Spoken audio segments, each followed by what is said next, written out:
All right, we're gonna try this again. I think I deleted enough videos so my iPhone storage isn't full and the video stops after 3 minutes. So we're gonna try this again. At least I caught some mistakes the first time around, so we don't have to worry about those again. Okay.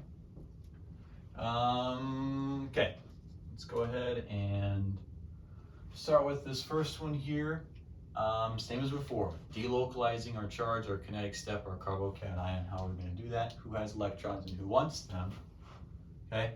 Now, when I have H2SO4, the acidic conditions, when I have that, my first step is always actually going to be to protonate my other reagent. Okay. So instead of H2O, I'm going to get H3O plus. Okay. And my sulfuric acid is going to donate a hydrogen. I'll get HSO4 minus. Okay. Our H2SO4 is in a catalytic amount. Okay, so what we start with, we should end with. So we should at the end protonate H2SO4 to get it back to H2SO4. Now, my nucleophile can attack one of our hydrogens here, and we'll return this bond back onto our oxygen to make water. I'm going to choose the secondary position to make my carbocation, and then I will have water come back and act as a nucleophile, coordinate. Okay. I'll get this structure here. How do I deprotonate this? I'm going to use my HSO4 minus. Lone pair on oxygen is going to deprotonate, and I'm going to be left with a secondary alcohol. Okay. So just another way that we can make alcohols. Other than yeast. Okay. So we get water, H2SO4, pi bond. What do we get? Alcohol. Okay. This is review. Double bond. It's going to attack hydrogen. The bond's going to go on chlorine. Good leaving group. Chlorine's going to coordinate with that carbocation, which will favor the secondary, more stable position. And now I've made an alkyl halide. That's just a review there, showing that we can make multiple things out of these. Same mechanism really here. Before I had water, now I have methanol. I have an alcohol reacting with a double bond. I have a symmetric compound, so it is not going to matter where I put my carbocation in this case. I have H2SO4, which is going to cause our alcohol, here our methanol, to protonate. Leave me with HSO4 minus. This I don't need to show in my mechanism. I can go ahead and just write those in. Double bond, hydrogen, back onto methanol. I'm going to recreate methanol. I'm going to put my carbocation here. Again, doesn't matter because our molecule is symmetrical. Here's my methanol I recreated. It's going to act as my nucleophile and coordinate.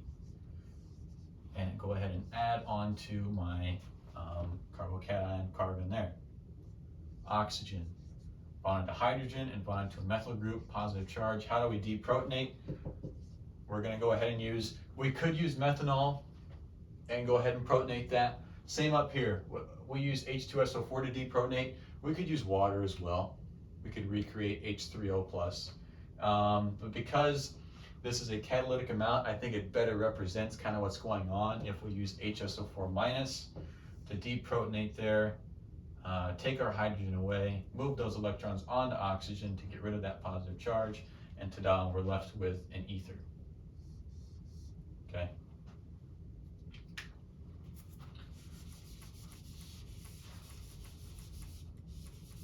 Oops, didn't mean to do that.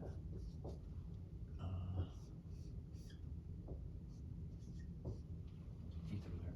All right. Triple bond next. Triple bond, water, H2SO4, and either 280 degrees Celsius or we can either use really high heat or we can use triflic acid, TFOH, okay, to do this. If it's just draw the product, we're going to draw a ketone, okay. If it's mechanism, we're going to go ahead and do mechanism, okay. It's tough to when you're dealing with alkynes, it's easy to lose carbons, okay? I already did this video once, it didn't load correctly, I ran out of storage on my phone, and I had to do this one over again in that video, or at least tweak it a bit, because at the end, as like a check, I counted my carbons. I realized I had 4 instead of 5. 1, 2, 3, 4, 5, okay? I had to go back and then change a couple steps. So that's a good way. Make sure your product has as many carbons as your starting material. Okay, H2SO4, water, first step, protonate water. HSO4 minus, H3O plus, pi bond, hydrogen. Boom, we're going to create water. To save space, I'm going to go ahead and just write that. Okay, made water. I'm going to put my carbocation in the more stable position. Okay, these are now vanillic carbocations. Okay, vanillic meaning it's on a double bond. Okay, it's going to be more stable here than it is in the terminal position. All right. Now I've recreated water, which can act as a nucleophile, coordinate with that, and I'll get, and notice, okay, 1, 2, 3, 4, 5 carbons, and I'm adding water here. What can go ahead and deprotonate that? Water or H2SO4, doesn't matter. I've already have HSO4 minus written. Let me take a lone pair on there and deprotonate this. Okay, and we'll get an alcohol. It's going to take that hydrogen. There's our catalytic amount. Okay, we've recreated that. Get rid of that oxygen, and we've created, what is this here? An enol. Okay, enols are a tautomer, the less stable tautomer of a tautomerization reaction, intramolecular reaction between an enol and a ketone. In other words, we're going to make a ketone out of this, okay? Same as before. Who has electrons and who wants them? This whole time we've been taking double bonds and attacking hydrogens. We're going to do the same thing, only in the same molecule. Double bond, hydrogen. This bond is then what's going to create our ketone. Notice that's going to be our double bond there, okay? We lost this double bond, and now we have a double bond to oxygen. There's our more stable intramolecular product of our tautomerization, okay? So this was a tautomerization step here to create our ketone. So alkyne triple bond with water, sulfuric acid, and then either really high heat or terrific acid is going to give us a ketone product. So we'll just ask the product, draw the product, but make sure to count your carbons. Make sure to count your carbons. It's very easy to make this a 4-carbon compound at the end with a ketone, trust me. Almost done, almost done. Okay, so this one was a 5-carbon. 2-pentanone, because we know how to name things because of those awesome inner chapters we did, right? Next problem. I have an alkyne and then I have 2 equivalents of HCl. Why write 2 equivalents? Because we're going to use both of them. Okay, pretty good indication there that we're going to use 2 steps involving HCl. The first one is the same before. Double bond to hydrogen, move on to chlorine. I'm going to create a vanillic carbocation, which then Cl- is going to attack, and I'll be left with, I'm going to attack actually in this position. Remember, it's symmetrical. Here's my carbocation. I'm going to put my chlorine here just for space. Okay. Sweet.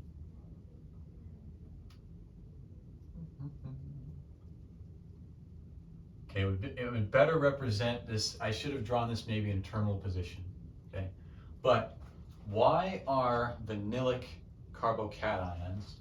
Just for reasoning, say our sake of reasoning, let's put our triple bond over here, and I could have put chlorine either in a vanillic carbocation or a primary carbocation, okay, or any other position. Why is it that when we make dihalide Gemini or Gemini dihalides, that we favor carbocations in the vanillic position? It's because, okay, of this really, really funky resonance structure that involves Cl creating a double bond here.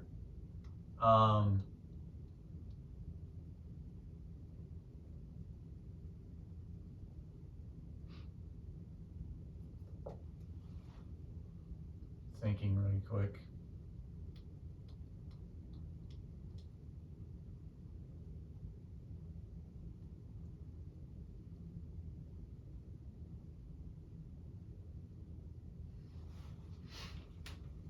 I'm going to back up just a little bit.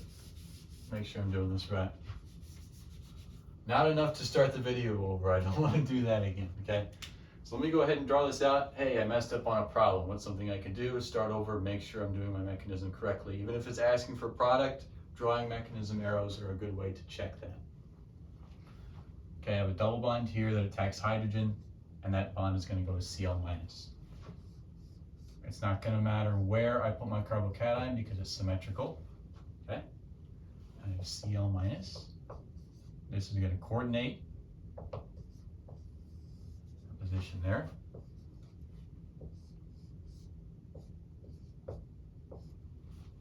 Left the double bond there. Okay, now there is all right. I have this structure here. I have neutral charge. This is now, okay, this is now where I introduce my second equivalent of HCl. I have a double bond that can work as a nucleophile, and I have a hydrogen that it can attack. Let's go ahead and show that. Right there. Here we go. This is more like it. All right. Okay, I've lost that double bond. I have chlorine here, and I can put the carbocation either in this position or this position. They're technically both secondary, right? This one's connected to 2 carbons. This one's connected to 2 carbons. But we're going to favor the one already with that larger chlorine atom on there because of this really funky resonance structure, okay, that involves a lone pair from chlorine creating a double bond. Let me draw my resonance structure here, my brackets, and give chlorine the positive charge. Why are we giving a really electronegative atom a positive charge and also making an atom that usually only makes 1 bond? Now it's making 2? I have no idea. I don't know how this is a viable resonance structure whatsoever, but even if it's a bad one, I guess it is going to delocalize that charge somewhat more than it would just having a regular old secondary carbocation, okay? So we are going to add it with the other chlorine. Okay, kinetic process, it's a more stable carbocation. Who cares about if our product is more unstable? We're only worried about our rate determining step, creating that carbocation. And here we're going to do that so we can create a Gemini dihalide product. Okay, carbocation is there. I created Cl-. Cl- is going to coordinate with that. And I'm going to be left with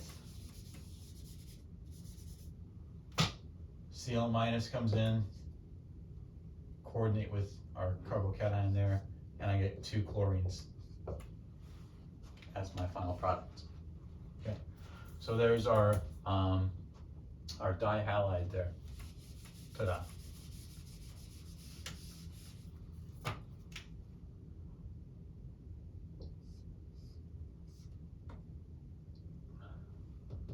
This should be linear. When you have sp2, I drew it wrong. It doesn't matter.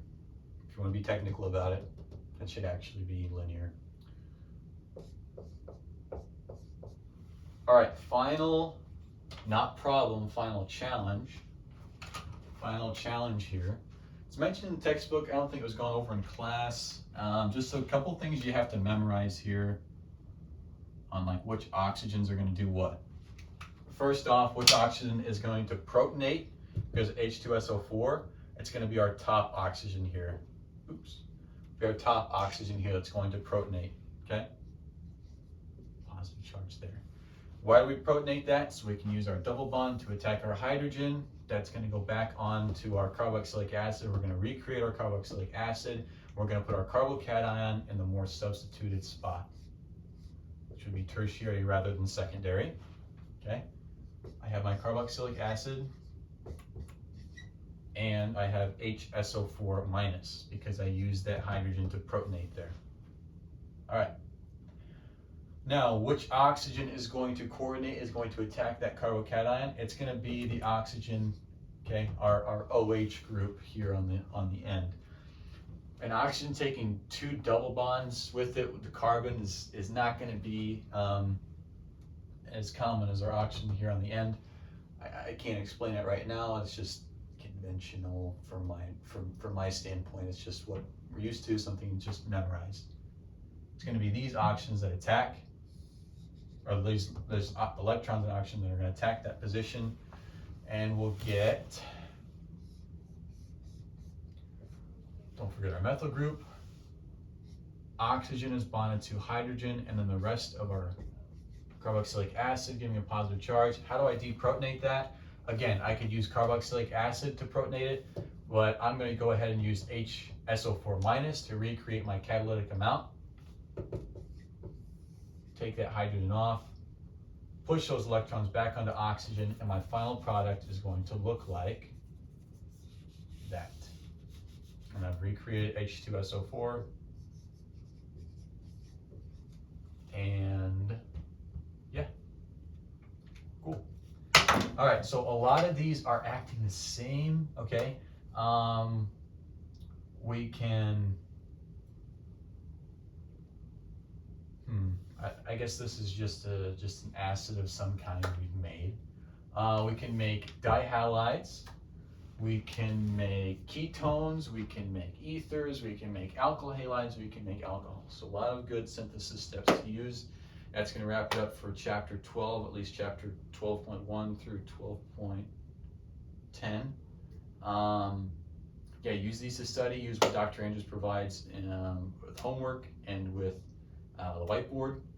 And yeah, hopefully this matches up with the assessment pretty well. Hope it does, and good luck.